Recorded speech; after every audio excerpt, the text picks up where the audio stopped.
tem que respeitar a seleção brasileira. Tem que respeitar, essa camisa. A gente não é 5 vezes campeão à toa, não. Mostramos garra, mostramos bastante inteligência e conseguimos virar em cima do Japão.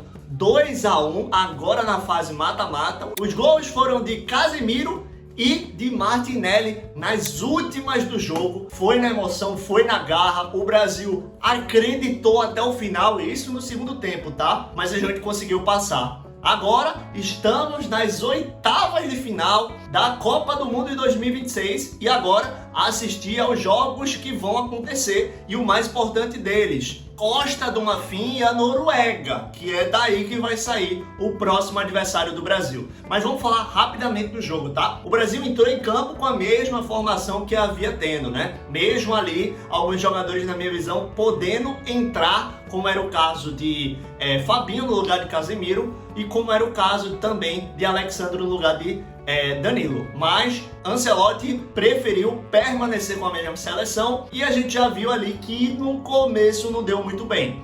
Mais uma vez, o erro individual da nossa seleção, no caso de Danilo, deu o gol aos japoneses. E aí, depois do gol, o Brasil parecia que não sabia mais jogar futebol. Ficava rolando a bola ali no meio do campo, não tinha aproximação dos atacantes, não tinha passagem, não tinha virada de jogo, não tinha chute de fora da área, não tinha 1-2, não tinha nada. O Brasil simplesmente ficou assistindo ao término do primeiro tempo. Coisa que quando voltou no segundo tempo, voltamos muito mais ligados, muito mais antenados do que a gente poderia fazer. Eu acho que Ancelotti deve ter trabalhado ali com os jogadores como quebrar a zaga, os 5 defensores da seleção japonesa.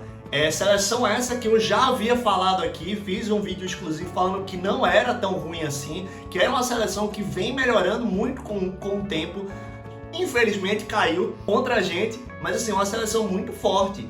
Ancelotti, ele percebeu que poderia ser na bola aérea, que na minha opinião era uma coisa pra gente ter tentado desde o começo. Na minha visão, talvez o Igor Thiago, um atacante alto, poderia ser a nossa referência do ataque. A gente jogar a bola pelas laterais, tanto com o Vinícius Júnior de um lado, contra o Ryan do outro, levantar essa bola na área. A gente percebia que o goleiro japonês, ele não passava tanta segurança assim. E assim nasceu o gol do Brasil. Gabriel Magalhães conseguiu achar Casemiro na área, que testou a bola, que assim, na minha visão, tanto ele quanto o Danilo, mais uma vez, não vinham fazendo uma boa partida. Danilo por ter dado o gol japonês, quanto o Casemiro por ter feito uma falta um tempo antes, tomado amarelo, e aí, consequentemente, não poderia fazer a falta para matar o contra-ataque, senão poderia ser expulso. Mas o Casemiro, ele apareceu na área para calar a boca de todos os críticos, de todas as pessoas, inclusive eu, que estavam pegando no pé dele, e testou a bola, empatando o jogo. Ufa, temos um respiro, temos um jogo, tudo igual no placar. O Japão, que antes só estava se defendendo, veio atacar e a gente conseguiu ali criar, na minha visão, as melhores chances. A gente fez uma substituição com o Endrick no segundo tempo, e Endrick participou uma bola da outra ali. Mais uma vez, o Bruno Guimarães, uma partida espetacular. Tanto ele quanto o Vinícius Júnior foram os únicos brasileiros que entraram na lista dos 11 melhores dessa primeira fase. Agora, na fase mata-mata, a gente vai descobrir quem vai ser os brasileiros nessa lista. Mas assim, o Brasil tentou, o Brasil acreditou. Nós aqui como torcedores torcemos muito, gritamos, xingamos quando dava, mas o Brasil, ele desempenhou um papel muito importante. Falando agora do segundo tempo, de cabeça no lugar, pessoal. Calma, respira, o que é que a gente precisa fazer. E isso foi muito pensado por Bruno Guimarães, que mostra ser um excelentíssimo atleta, ainda mais na seleção brasileira. Um jogador que ele entende, ele lê a partida, ele entende o jogo, ele acha passe, ele se movimenta, ele marca, ele briga. É isso que a gente precisa na seleção brasileira. E no último lance ele foi... eu não consigo nem descrever qual adjetivo eu poderia usar. Talvez mágico é o que se melhor encaixa nesse lance. Mas a gente vê o passe, ele limpa a marcação, vai chutar, a marcação tenta fechar o chute, ele olha para o companheiro do lado, Gabriel Martinelli, livre, e acha aquele passe magistral. Martinelli que, mesmo assim, assustado com o passe, ainda consegue finalizar, tirando completamente do goleiro japonês, batendo no canto direito e fazendo o Brasil 2-1. Muito feliz, não sei se vocês conseguiram escutar, mas gritos, vuvuzela, fogos. Aqui onde eu moro, o pessoal tá vivendo essa emoção que é a Copa do Mundo. Passamos de fase, pessoal. Passamos do 16 avos, agora vamos para as oitavas.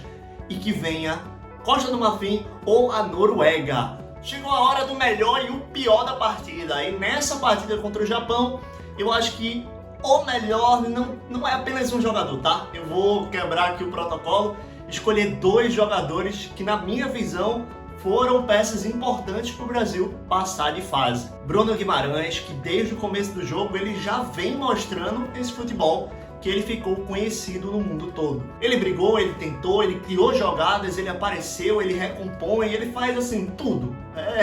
Eu usei até um termo no vídeo passado que foi onipresente, ele estava em todo lugar.